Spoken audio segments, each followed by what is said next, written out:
Assalamualaikum warahmatullahi wabarakatuh. Puji dan syukur marilah kita panjatkan kehadirat Allah Subhanahu wa taala yang telah memberikan kesempatan kepada kita untuk masih berada di sini dan menyaksikan ceramah ini. Sudah sepatutnya sebagai pelajar Indonesia kita mengetahui dan memahami isu-isu yang sedang beredar di masyarakat saat ini.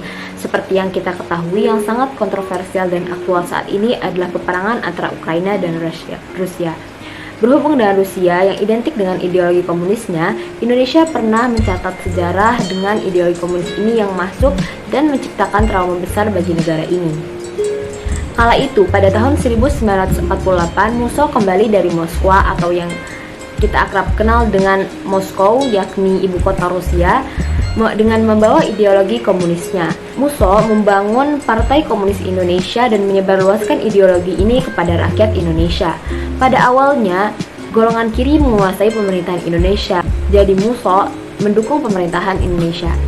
Namun, ketika golongan kiri yang berada di pemerintahan ini keluar, Musso beserta para pengikutnya PKI menjadi partai oposisi pemerintah Indonesia dan melawan kebijakan-kebijakan pemerintah Indonesia.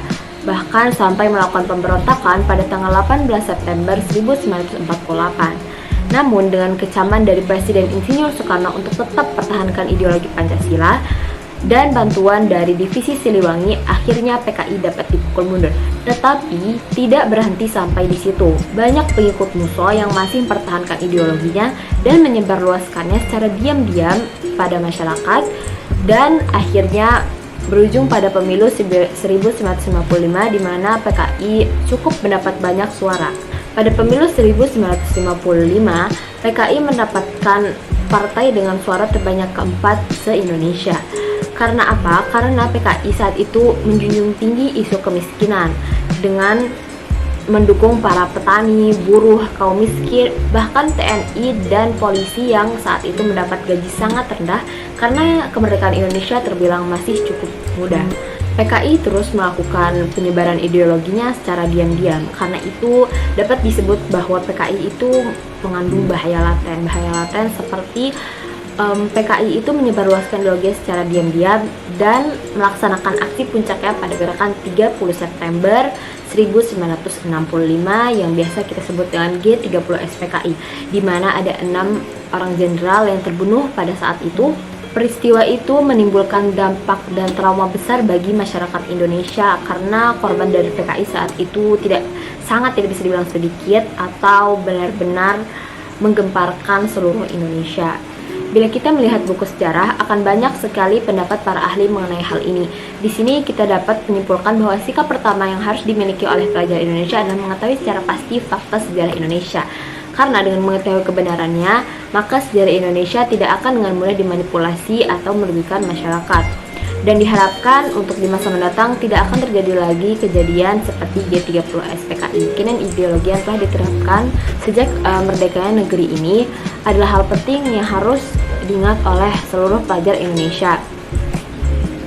Karena demokrasi, globalisasi dan intervensi dari negara lain menjadi tantangan dalam diri negeri ini untuk tetap pertahankan ideologi Pancasila.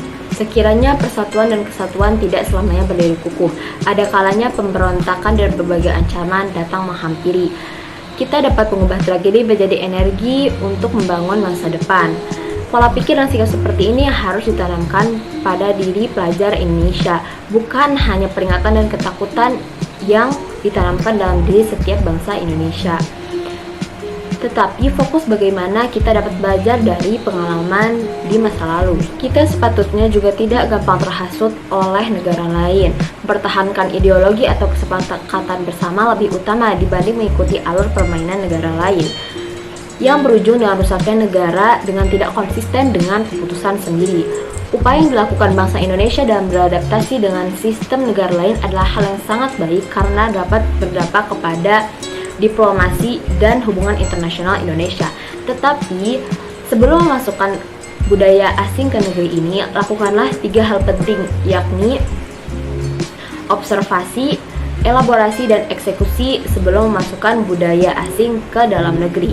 Karena diharapkan dengan melakukan 3 hal tersebut, Indonesia tetap dapat menjunjung tinggi persatuan dan kesatuan bangsa sehingga dapat memperkukuh kedaulatan negara kesatuan Republik Indonesia tercinta ini. Demikian ceramah yang saya sampaikan.